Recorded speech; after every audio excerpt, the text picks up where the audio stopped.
Beh, esiste qualche problema a Treviso di sicurezza, lo dimostrano l'aumento delle disposizioni prese nel corso del 24 che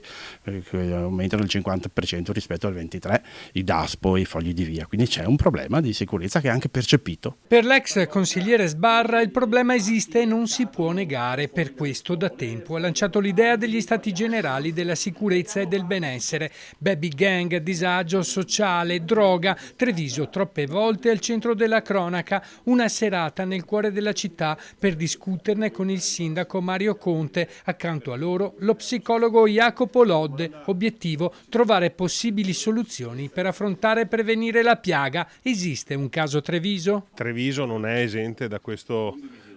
rischio, è altrettanto vero che poi la differenza con le altre città lo fa da come tu reagisci a questo fenomeno, pensando che non è un problema ma è un disagio che i giovani stanno manifestando, talvolta nel peggiore dei modi con dei veri e propri reati, è altrettanto vero che qui le istituzioni stanno reagendo. Proviamo a capire se si può creare un percorso virtuoso che ci possa allontanare dalla discussione sul problema e farci andare verso la soluzione del problema. Hanno bisogno di riempirsi la testa